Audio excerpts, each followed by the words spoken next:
Here lies the greatest culprit and most prevalent issue for most of us to filter through regarding our wants we are not making progress with. I mean, your desire is real and true, and you own it as being for you, not someone else or a should in any form, as we've uncovered in past episodes, nor from a hidden driver.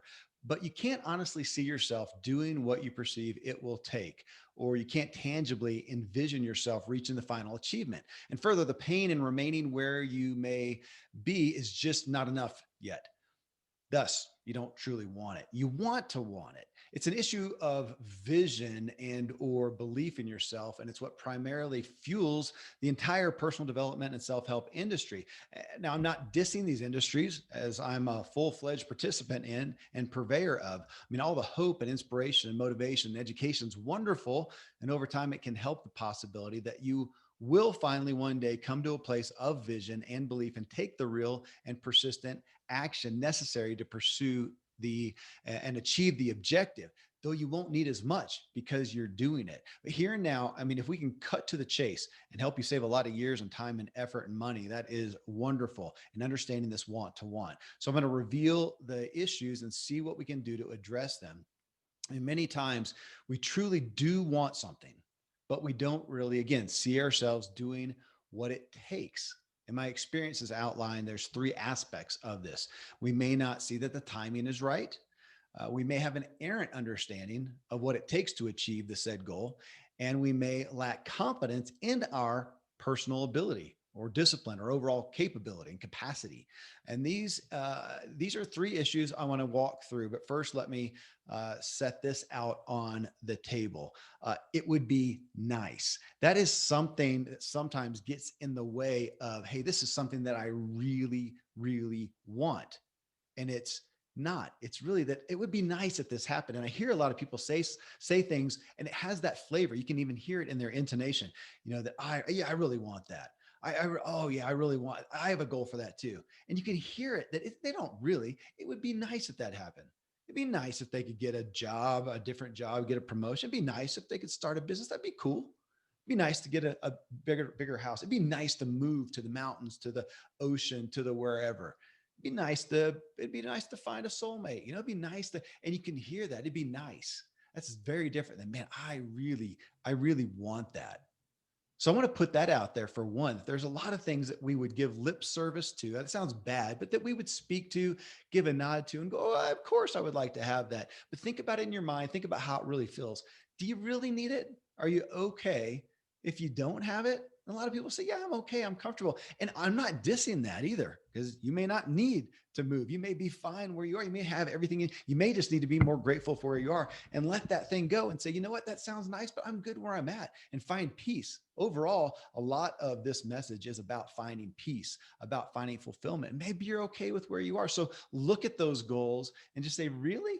Is that really something I want? Is that something I really desire? Or, yeah, it'd be nice. You know, if I won the lottery, sure, I'd get that. You hear that a lot. Yeah, if I won the lottery, man, I'd do that thing. Well, why aren't you doing it now? For a lot of people, it's not that important. So put that on the table just to begin with. But now to those things that you really want, you really desire. In regards to timing, let's talk about that. Not always a bad thing if it's not the right timing. I mean, I've always had so many things that I wanted. Over time, learned to grant myself peace towards initiatives where I realized I just wasn't hungry enough for it yet. It was kind of like that. That'd be nice, but I wasn't hungry. Further, I realized I didn't have to fully justify why. And I can take this writing a book, which I'm doing currently. I've been a prolific writer since my youth, been good at it, enjoyed it. Most every business or initiative I've ever been involved with came as a result of writing out ideas, thoughts, and opportunities into being. And then in the businesses, most of my work, my role regards right, is in regards to writing, whether business plans or structure outlines or sales and marketing, selling ourselves to, an investor, to a partner, to vendors, to the customer.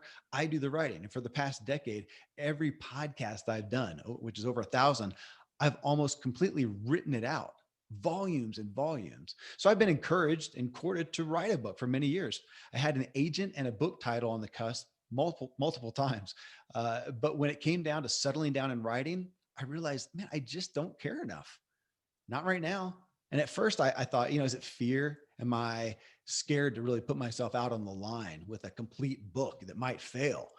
And I never discount that. I never discount fear and dysfunction in anything that I do. But ultimately, I realized it just wasn't important enough to me, and I let it rest. I saw myself writing a book at some point, books, multiple actually, but the timing wasn't right. I had other things I wanted more. And asking myself the question of, if a year from now, am I okay with not having had written a book by then? Am I okay? And the answer most of the time was yes, that's okay. Then comes the winter of 2019 for me, and a topic that I found myself writing about and podcasting and sharing with my kids, my adult kids. It's actually where it started. And this topic of motive. And then realizing I have this growing audience that is asking more of me, and I don't have a platform set up. And then I come into contact with so many authors, fiction and nonfiction, that really inspired me to finally put a book out there, to put something in writing out there. And boom, it just that was the time was now. And within about 45 days, I nailed down a book title, an outline, a New York literary agency representation, and I was off. The timing had arrived. Well, another aspect of timing is resources. And I'll use another example that I lived out, as are often the things that I write. I uh, I wanted a barn. I have wanted a barn for years. I still do. Still haven't done it. I live on acreage in a national forest high up in the Rocky Mountains. One of my hobbies is woodworking, not the fine working of perfect cabinet making, but rough carpentry. Best defined as functional arts, what I call it. Using aspen logs with branches still intact to construct a funky treehouse bunk bed for my kids, or something like that. And we could really use the inside of a barn to do woodworking and store things in the winter. Plus, I want to build it 2 stories up with a cabin and study on top. But the thing is, I want and could really use it, but I want to build it myself. I built a lot of our house, not all of it, but built a lot of our house and most of the things inside of it.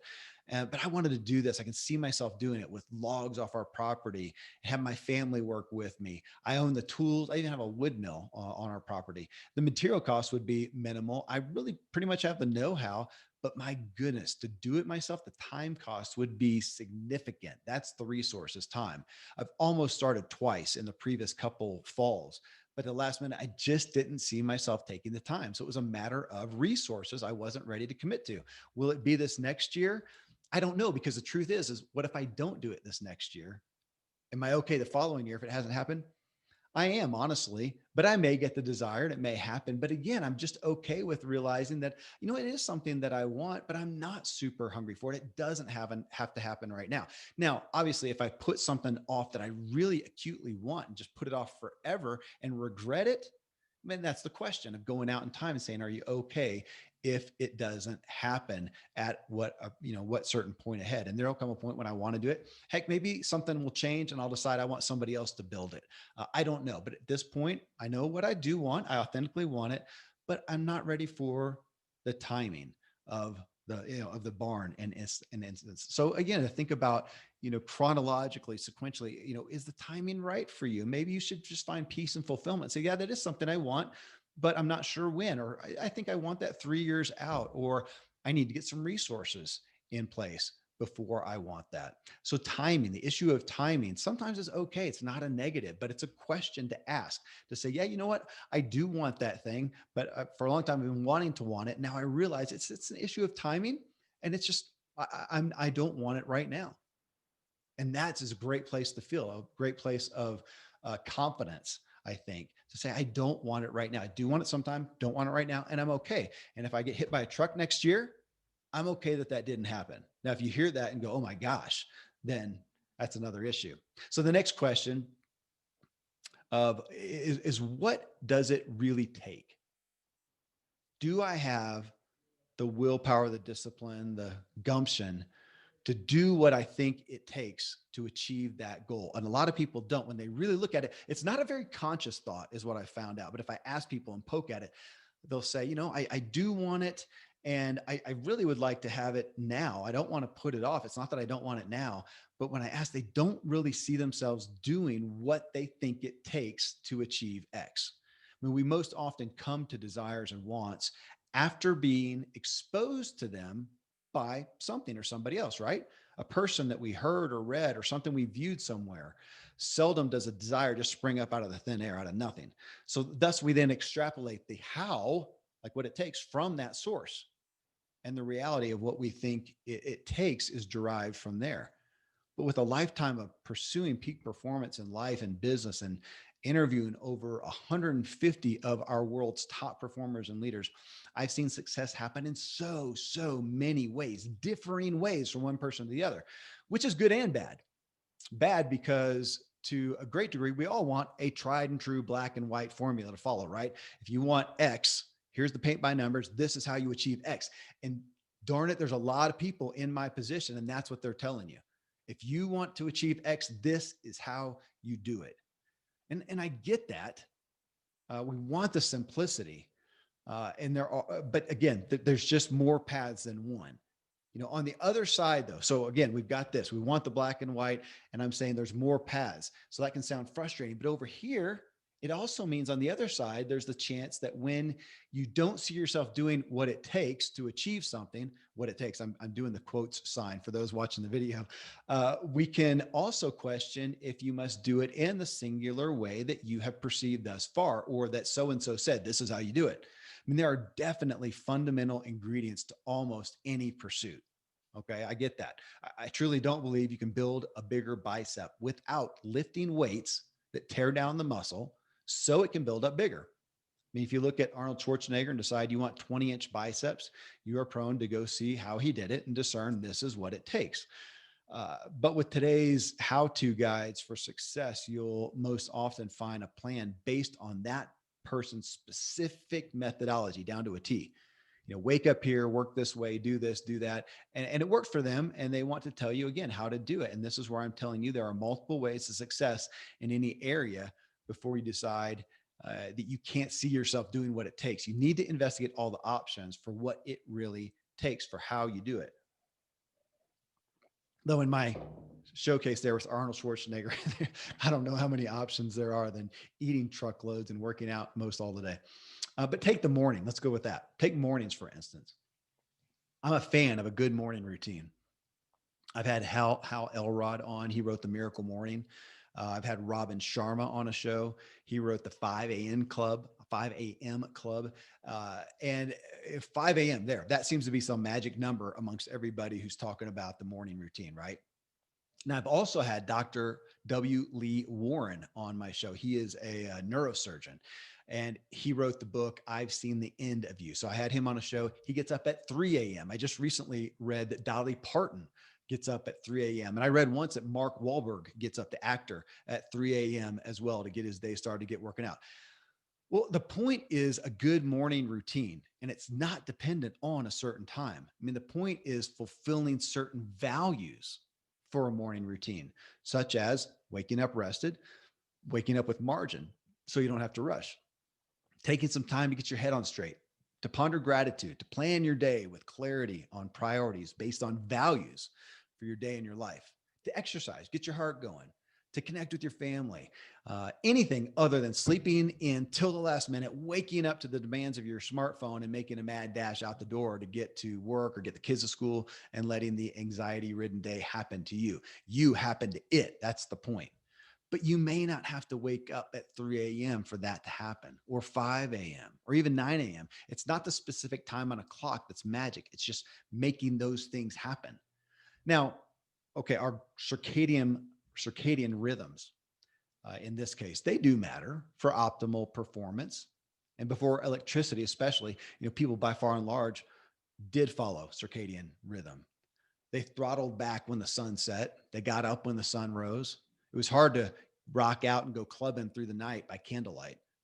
You could try this in your house. Nix the electricity some night. Leave everyone with nothing but a candle. The dim light and no sound will find most people going to bed at a very reasonable hour. Over time, they would naturally then wake at a reasonable hour. But outside of this circadian rhythm, outside of this, we more so respond to the structure of our culture run by the marketplace. School and businesses start fairly soon in the morning, and in order to claim your initial morning time, you must get up fairly early. I, for one, do not like waking up in the dark. Nothing wrong with it. I just find it kind of depressing. And we live out in the woods. There's no lights outside that shine in. My house is positioned so not even the moon shines directly in. So my favorite is to go to sleep with the curtains open. So then when it gets light in the morning, I'm naturally roused by the light. And of course, that depends upon going to sleep at a reasonable time and not eating poorly or going to bed stressed. So I get quantity and quality sleep. And for more on this, and this isn't about sleep, this is just an analogy, but check out the True Life, My True Life podcast, episodes 9 and 47. We talk about the vital benefit of sleep. We talk about it continually, but those shows focus specifically on it.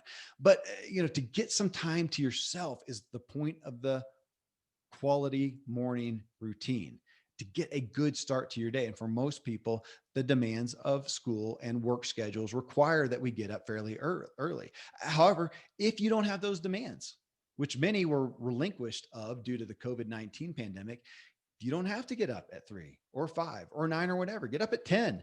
The point is, when can you take 30 or 60 or 90 minutes? Again, we're talking about, do I see myself doing what it takes to achieve X? Do you have to do it in the way that you have thought you have to achieve it? Like this, the morning routine. Do you have to? I mean, starting with personal time to complete the aforementioned tasks that I talked about is excellent, arguably best. But look, most people don't do these things at all. They don't ever take time for themselves. They don't ever consider their day. They don't consider their life. So if you do this during your lunchtime, you're ahead of the curve. If you do it after work, if you break it up between break periods in your day, or just big blocks over the weekend, anything is better than nothing and will put you in the top 1% of the planet. So again, if you look at that morning thing and thought, man, I could never do that. What part can you do? Can you morph it? Can you shift it? Can you do it differently? Does what it takes, can it take something different for you so that you can achieve it, some portion of it? I was an elite cyclist in 1991. It was before I turned pro. A group of us left for Colorado in the winter and landed down in New Mexico and Arizona to train in a warmer climate. A lot of endurance athletes head to those areas. And one of our national champion time trialists was in the area. He was known to head out late at night after his job. Don't remember what his job was. And dinner and everything. He'd go out really late. The story was that he went out like, 11, 12, 1 o'clock, and he'd ride these huge miles in the dark. Not only that, but he was purported to often do it, not on his state-of-the-art time trial bike, but some old granny bike. And that's just not normal.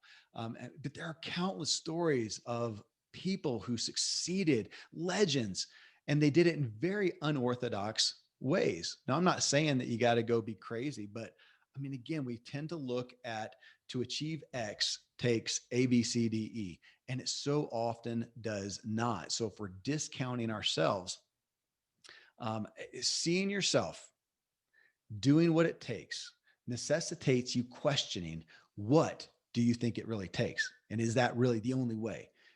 Asking, how could you do what it takes in a way that fits you? And in my aforementioned cycling analogy, the Midnight Rider, he had to pedal his bike hard for hours a day. He had to eat and sleep to refuel. He had to work on his form and technique and more. But when he did it, exactly how he did it, it's up to him. He achieved the goal. He was on the podium. A book writing is another classic example. Conventional wisdom is to do a bit every day. I just did a show, recorded one yesterday with my friend Tom Ziegler, currently working on a book. And he said, I'm putting in my 3 pages every day. That's how he's doing it. Baby steps. It's conventional, or not conventional, but it's wise wisdom. I think it's probably overall, probably the best wisdom. Do a deposit every day. I'm big on that. Daily habits, daily routines, make that deposit every single day. However, I don't follow that when it comes to writing. It just doesn't work for me, or I just don't like it as much either way. So I'll skip it for days, sometimes weeks, and then bust out blasts of writing that may be 10 pages, maybe 20 pages. I do best to go down the rabbit hole and keep going. Dipping my foot in daily with just a few pages, I struggle to get my head wrapped around it very well. At the end of the day, though, or when the manuscript is due, what's important is that it's done. And I'm likely to get it done months ahead because I'm trying to push the publication date up, or I'm likely to wait to the last minute and write chapters just in the past few days, the last few days. It doesn't matter. It's getting it done, figuring out what works for you. And my way of writing may not be the best. I'm not going to tout it at all. I'm just saying figured out how to manage my own dysfunction. That's what works for me. Thank goodness I didn't look at it and say, man, the only way to write a book, to do what it takes, is to write a little bit every single day. I would be more apt to just put it on the shelf again and never do it. Thank goodness I get to do it in a way that I've found that fits me. So before you discern whether you see yourself doing what it takes, question what it actually takes, how it takes. I mean, study many people who have done it, who have achieved X, whatever it is you're looking at. Audit their methodology. You'll find more than one strategy, and you can go further and still morph your own unique strategy. So let's say you do understand what it takes. Okay. Next step here. You do understand it. And the methodology that that you discern is best in and of itself doesn't seem insurmountable. It does seem okay. You could see yourself doing those things. You could pedal, eat, sleep every day. You could write a little bit every day or a bunch on the weekend. But in this case, you're just not able to see yourself succeeding, reaching the goal, being on the podium, writing a book anyone wants to read, starting a business that works, making however much money, XYZ. You just can't see yours. So again, you want it, you understand what it, one of the ways that it takes, at least what it takes, and you're okay with that. You can see yourself doing it. You can see yourself writing it, but you don't see yourself having the competency, the capability, the capacity to really be that person who achieved X. So let's stop for a moment. Many of you will hear this and maybe discount the concept. I'm asking you to pause a moment. Do you, again, think about it. Do you literally see yourself reaching the goal and succeeding? So think about that thing that you want, that thing that you've been languishing on. Do you really see yourself reaching the goal and succeeding? Because I have also seen a lot of people, myself included, give lip service and head nods to things before, say, oh yeah, I could do that. But later, as time goes on and they don't achieve the desire, they realize I don't really have faith in myself, fleshed out and clarified, to actually see myself there. And sometimes it's not always a self-confidence issue. I realized this with some of my past money issues, that it wasn't that I didn't think I could make a lot of money, that I wasn't capable of doing that. I just couldn't envision myself having a lot of money, like living with a lot of money. How would I do that? I couldn't see what it looked like. I don't have expensive tastes. I'm not out to impress people. I don't like fancy things. I don't like excess. And at that point, I was kind of disdainful of even having a lot of money stored up. It could be used to help other people. So I just couldn't put the images together.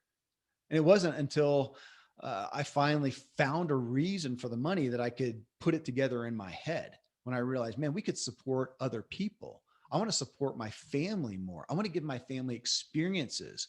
I want to give my family to the beach. We're taking my whole family and their significant others. I think it's 19, it's either 17 or 19 people. I can't remember. We're flying them across country to a beach vacation in Florida this next year. It takes a lot of money, but man, I want them to have that experience. We're a mountain family. They know the mountain, but they never experienced the glory, the majesty of the ocean. And I want them to do that. And maybe that seems, my past self would say that's frivolous. I mean, you could, feed a third world country for that much money. I'm not gonna debate that here now, but I finally found a reason that justified the money. Now we help a lot of people as well outside of just my family. I want a second home, and another thing that I would have thought was frivolous in the past. I want a second home with warmer water for my water-loving wife. I want to fund more and more of my business initiatives that I believe in. So boom, I was able to see myself. So I see a lot of people where they're talking about a goal they want, but they can't really marry their own self-image with it. Even if it's not a self-confidence issue, they just can't, like, yeah, I want more, but I can't see myself. It's what is it called? A dichotomy that doesn't fit together for them.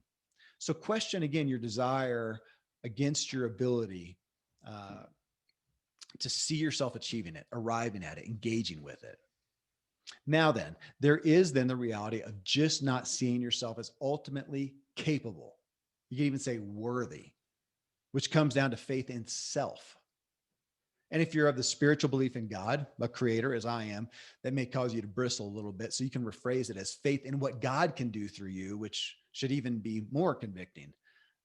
Actually, here, you know what? If you haven't heard this, let me rock your world. If you haven't heard it, chances are you have, and if you have, let it sink in a little bit further. This is a quote from Marianne Williamson. It's often attributed to Nelson Mandela, but she said it. Our deepest fear is not that we are inadequate. Our deepest fear is that we are powerful beyond measure. It is our light, not our darkness, that most frightens us. We ask ourselves, who am I to be brilliant, gorgeous, talented, fabulous? Actually, who are you not to be? You're a child of God. Your playing small does not serve the world. There's nothing enlightened about shrinking so that other people won't feel insecure around you. We are all meant to shine as children do. We were born to make manifest the glory of God that is within us. It's not just in some of us, it's in everyone. And as we let our own light shine, we unconsciously give other people permission to do the same. As we are liberated from our own fear, our presence automatically liberates others. That's brilliant. People so often, even subconsciously, think, who am I? Who am I to do whatever? I don't think consciously a lot of times, but subconsciously in their own inner voice, their own inner feeling. It's a feeling of who am I to do whatever? And as that quote by Marianne, though, who are you not to? I actually like to have people ask themselves and answer, why can't you do whatever? I When you get down to it and find out that they really can't see that they really don't have faith that they could do that, why not? Why can't you? Literally. Make a case as to why you can't do whatever or why you can't achieve whatever. I mean, we're all really incredibly adept at discounting and limiting ourselves subconsciously and even verbally, blatantly, without actually considering the validity of that perspective, of that belief. If I pin someone down regarding a desire that they want, but they don't really believe in themselves enough to commit to and take action toward, and ask them to list out why they can't do it, it gets really interesting. At first, there's generally silence because you don't really consider this. They haven't been asked that. We don't ask ourselves that. Sometimes I have to push for them to tell me why they can't. And I'll ask you to take captive the thing you desire, but don't really believe you can achieve. Maybe others can, but not you. Well, seriously? I mean, convince me. And the definition again of motive is a reason. And this is what drives us. You have a reason then for believing you can't do it or achieve it. What is that reason? Did somebody else tell you that? Did you tell yourself that? Where did it come from? Because here's the deal. Your reason why you can't do it is likely not an actual truth. Very, very rarely is that an actual truth. It's simply something you have agreed with and now believe. And beliefs about ourselves are seldom based on any truth or reality, but simply a perspective we have said yes to and fallen into belief with. Maybe not knowingly, but we have. So here's a truth and a reality is someone who has, and I say this with all grace because this is me too, someone who has less than you have has achieved more than you have. Someone who has less than I, Kevin, have has achieved more than I, Kevin, have. Someone with less going for them, less resources, and less support than you has achieved more than you. And you want to know why? It may be happenstance, dumb luck, even dumb bad luck, or a terribly tragic occurrence. Let's say you want to lose weight. It's just an easy one. Let's say you want to lose weight. There's someone with more weight to lose who's had it on longer, who's had a more damaged past, who has less money, less time, less support, much more challenges in their life. And then something happens to them, good or bad. Say they're fired or insulted because of their weight and appearance, and it angers them finally to the point of committing to do what it takes out of spite and retaliation. That happens. Or the opposite, somebody encourages them with belief in them, maybe for the first time, says they believe in them, and they get a little spark of belief in themselves for that first time. Maybe a close friend with a weight problem loses weight, and it gives them permission and belief that if they can do it, I can do it. I've seen this happen where they have a kid and their kid has a kid. They become a grandparent. It just kind of hits them that at this rate of poor health, they may not be there to love and support this dear offspring of theirs. And from one of those happenstance reasons that they can't claim just happened to them, they commit, they do the work, they achieve the goal. And the big motive, here's the one you hear about, is the dire medical diagnosis. If you don't lose 50 or 100 pounds stat, you're not going to live out the year. And so again, this thing happened to you. Now you've got now they have the motive. Now they go do it. So what happened in these cases? Did that person have something, gain something that you don't have, that I don't have? Greater support, opportunity, willpower, personal discipline? No. Did they have an easy path laid out for them, a miracle resource handed to them, a personal trainer gifted to them? No, they just stumbled into a motive that either helped them believe in themselves finally or got them emotionally to commit to a degree that trumped their lack of belief. And either is fine. And so what's the point for you, for me? I mean, if you lack a strong enough reason, you're lacking a strong enough reason. You don't lack the resources, you don't lack the discipline or the willpower or the capacity. You really can do it if you truly want to. And you will truly want to when you find a reason enough. And this is counter to the militant cry of you've got to want it more. I've never seen that really help somebody a whole lot. Maybe out on the football field with somebody who is not pushing enough. For the most part, it's not that you want it more. You just need to want it authentically and be clear on your reason. That's the core of motive. It may be that you need to want something else less. Like in this case of weight loss, you just need to like less the drug fix of the food, the comfort, the distraction, the medication of food, whatever it is for you. Or you can take the golden handcuffs of the so-called, great job, right? That's what keeps so many people from finding new work or starting a business that they truly can flourish in, they truly care about. They don't need to want the new opportunity more. They need to want the old opportunity less. We need to downgrade the golden handcuffs. I mean, most all personal development is based on a desire for positive change, when in truth, desire and benefit and gain is a secondary motivator to two things: pain and fear of loss. Those are much greater incentives. Imagine the great motivating coach, trying to paint the picture for you. Imagine Bob or Barbara. Imagine yourself out there looking good, feeling good, rich beyond your wildest imagination, and yada, yada. It's really pretty ineffective. We see a lot more traction from asking the opposite: is what if you don't? And to take the easily understood avatar of health and wellness, we can ask, what if you don't address the aches and pains or the illness? What if you don't exercise to strengthen your body? What if you don't lose the weight? 3 years from now, are you okay with being at the same, or in this, probably a lesser level of health than you're at now?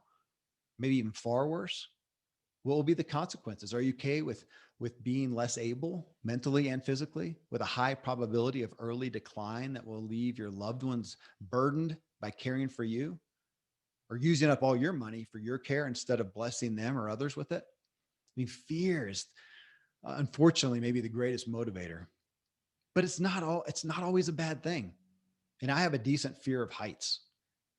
I'd say a healthy concern is what I usually say, but a decent fear of heights, but generally only at the level that if I fell, I would suffer significant injury or death. So I can get up on the ladder, I can get up on my roof, I can do those things, but some of the rock climbing and crazy stuff that they do out here in Colorado, I got a healthy concern or a fear of that. I think that's an okay fear. I'm okay with that one. And fearing you'll be a burden on your family and deprive them of the blessing of you due to your ill health, I'd say that's a healthy fear, a healthy concern, a viable motive. Use that. And again, in the personal development industry, we often try to inspire people to paint a picture of where can you see yourself in 3 years from now. Most people don't see much of anything other than the next day. So we can instead ask, what are you not okay with if it doesn't change in 3 years? If you wake up 3 years from now in the same place you are today with no further progress, are you okay with that? Just live this same year over and over on repeat. This often inspires a very different feeling, a response, and perspective. I had Robin Sharma, I mentioned it before, on one of my shows, and he challenged us all by saying, don't live the same year 75 times and call it a life. So if you read or hear some of this and get the feeling it's all just a mind game, yes, it's frustrating, almost disappointing, but it is. And your brain is not static. Now, I say a mind game. Again, we're not doing this is the Zig Ziglar thing. He said, positive thinking won't let you do anything, but it'll let you do everything better than negative thinking will. So this isn't a call to say, hey, if you are Shaquille O'Neal is the analogy that Zig used, you're probably not going to be a good horse jockey. It's just the physics don't work. Okay, there's always exceptions, but that's not where most of us are. Most of us are wanting things that are actually possible. Our brains are not static. They're muscles that can grow and change if you work them out. Neuroplasticity is a current buzzword that attests to this reality. I'm not going to get into the details of that. You can go look it up, neuroplasticity. But you care about the point of this. What you believe about yourself and your ability are primarily a matter of what you have chosen to believe. And as it may not have been a conscious choice, proactive, intentional choice, you may feel ill rubbed to hear me say that it's a choice. But at least here and now, as I put it before you now, it is a choice. What you do or do not believe about yourself, no amount of equipping or teaching or inspiration or motivation can move that. It's all waiting for some catalyst to flip the switch in your brain that simply goes from I can't do that to I think I could do that, or I absolutely have to do that. That's what the big motivational conferences are about, to get you in a room full of people. I think much more powerful than the person on stage and whatever they're giving you, information they're giving you, is the power of people around you who believe more for themselves than the people you're normally with. And it just flips that switch and makes it reasonable and palatable. And that's worth spending $5,000 to go to an event and listen to whoever. Just get in a room with those people. And the power of that mind shift is worth its weight in gold. You know, I was once told that they had invented a light bulb that would last for many, many years, but they kept a lid on it, didn't put it on the market because it would stop people from frequently buying light bulbs. And they didn't know, you know, they didn't want to charge so much for that when they didn't think people would buy it. I don't know if it's totally true. Probably is, but you get the point. In this case, if enough people adopted and engaged with what we're talking about here, this mind shift and working through it, much of the personal development and self-help industry would lose money. Is when you get to the root of why you are or are not doing what you want to do, you don't need such constant motivation and inspiration. You pretty much just stay busy making the positive progress you truly desire.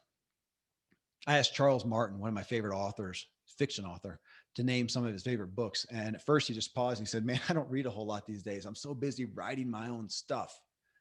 You don't have enough time to listen to all these motivational, inspirational podcasts when you're out there doing, going after the things that you want to make happen. I mean, the few people who figure this out, this ability to change what you believe for yourself and upgrade what you believe about yourself, they end up going out and achieving these great things and then teaching this stuff, trying to get you to perceive it, you and me to perceive it. It's why they stand on stage and try every nuance to get you to get it.